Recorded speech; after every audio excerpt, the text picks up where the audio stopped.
the 19th of January 2019, Cardiff City signed 28-year-old Emiliano Sala from French side Nantes in a club record £15 million deal. 2 days later, the Argentine was scheduled to fly to Wales to begin training for his new side the very next day. However, he would never make it.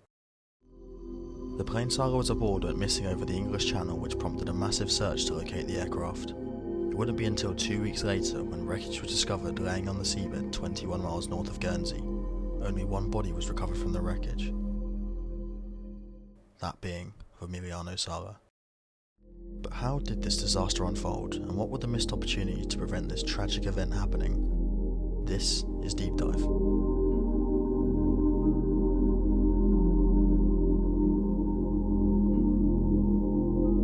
Going into 2019, Cardiff was hovering just above the Premier League relegation zone, sitting in 16th position on 18 points. One of the Bluebirds' biggest problems was their goal scoring, seen by their top scorer up until that point being makeshift striker Callum Patterson, with just 4 goals to his name. Neil Warnock had his eye on multiple potential targets, with their top target being Emiliano Sala in a bid to solve their attacking problems. Over in France, Nantes were having a relatively average season, sitting just below mid-table after some here and there results.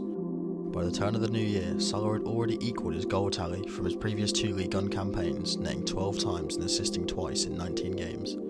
Attracting initial interest from Turkish giants Galatasaray in the summer of 2018, non-owner Valdemar Kita refused to even negotiate for the Argentine, ruining his chance to potentially play European football. Sala believed that a potential route to playing in Europe was to move to a bigger league, such as the Premier League. Luckily enough, Cardiff had been scouting him intently following his explosive start to the season. Cardiff had a £15 million bid for Sala initially accepted in December 2018, but the deal later broke down due to Nantes changing their asking price. Weirdly, the deal was described as not dead, and Cardiff chairman Mehmet Dalman asked the fans to be patient. On the 18th of January, Sala flew to Cardiff to complete a medical ahead of the move, which was to be announced either later that day or the following day. The transfer agreement was finalised just too late for Sala to feature for the Bluebirds against Newcastle on the 19th. However, the striker remained in Wales to complete press duties prior to his unveiling. After the Magpies thrashed a sorry Cardiff 3-0, Sala was officially announced to the footballing world as a Cardiff City player.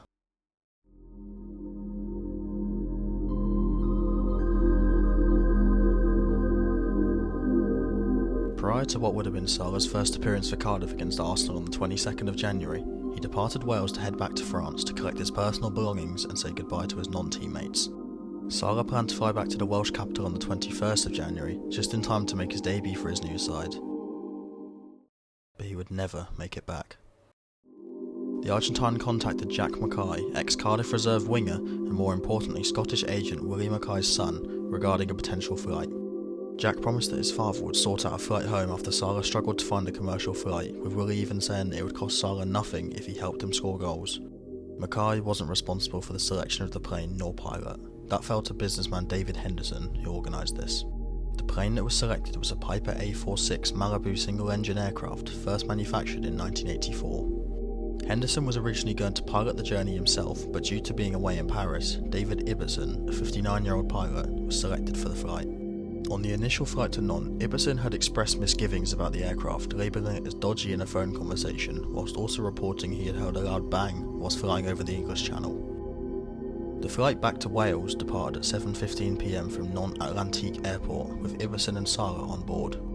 It was later found that the striker was in regular contact with his family and friends throughout the duration of the flight. And what this uncovered was a haunting voice message. Sala had described how he was on an aircraft that seemed like it was falling to pieces and said, "If you don't have any more news in an hour and a half, I don't know if they need to send people out to find me. I'm scared." At approximately 8:23 p.m, Jersey Air Traffic Control lost the flight on the radar whilst the aircraft was at an altitude of 2,300 feet.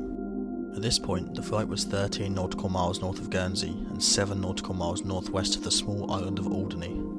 It was later concluded that Ibbotson had lost control of the aircraft while manoeuvring to avoid cloud, and the tail fin and part of both wings broke away, causing the plane to plummet into the English Channel.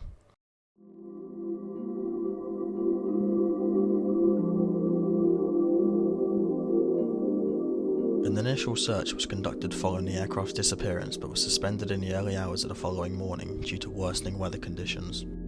The search resumed 6 hours later, and by midday on the 22nd of January, approximately 755 square nautical miles had been covered. But there was no trace of the aircraft. By the following day, the Channel Islands Air Search said they had abandoned hope of finding any survivors in the water and were now focused on the possibility that survivors were on a life raft in the English Channel. On the 24th of January, after covering nearly 1,300 square nautical miles, the official search was called off. A private search was launched on the 26th of January via GoFundMe, focusing on some 25 square nautical miles of the seabed. 4 days later, the Air Accidents Investigation Branch reported that 2 seat cushions found on a French beach were likely to be from the missing aircraft. Just 4 days after that, the wreckage was found. The wreckage was found on the seabed just half a nautical mile away from the last known location. Images from the AAIB Search Remote Submersible show the registration mark and at least one body in the wreckage. The body was recovered on the 7th of February and taken to the Isle of Portland for examination, and that body was identified to be that of Emiliano Sala. A post-mortem had shown that Sala had died of head and trunk injuries. Meanwhile, the pilot's body was never found.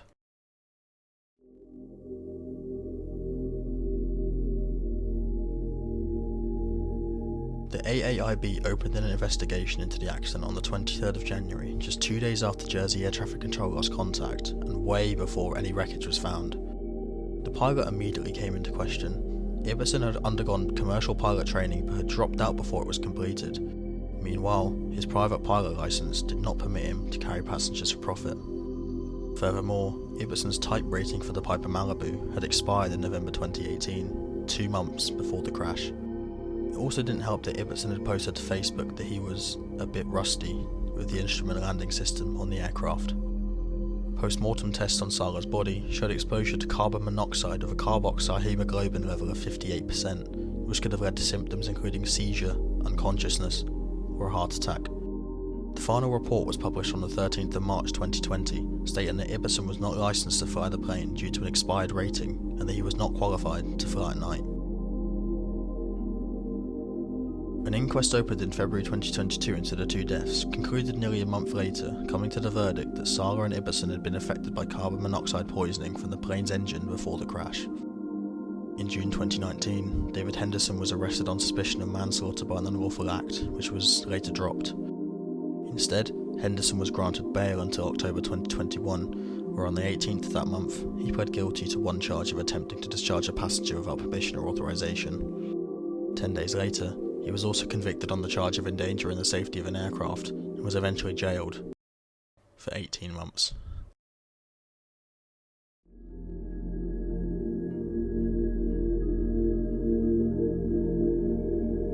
Cardiff never got their star signing, and their league form worsened as they ended up getting relegated at the end of the season, returning to the Championship after just 1 year in the Premier League. A wild dispute between Nantes and Cardiff ensued following the accident over the player's transfer fee, which is still active in 2025. It's too much to go into now, but to summarise, Cardiff refused to pay the fee, so then FIFA got involved and voted in favour of Nantes, which Cardiff then appealed and set up a lawsuit against the French side. The appeal was dismissed by CAS, however Cardiff reiterated they wouldn't pay any instalments, which then forced the EFL to place them under a transfer embargo, and now Cardiff won £80 million compensation from Nantes. Yeah, it's a lot to go into. Cardiff have not been back to the Premier League since, and for the first time in 22 years, will play in the 3rd tier of English football in the upcoming 2025-26 season. As for Nantes, they haven't really changed as a squad. After retiring the number 9 jersey, Le Messon-Jean have remained in Ligue 1, reaching the Europa League on 1 occasion in 2022. The 21st of January 2019 will go down in history for all the wrong reasons, and that day will always remind us of Cardiff's record signing that never made it to Cardiff.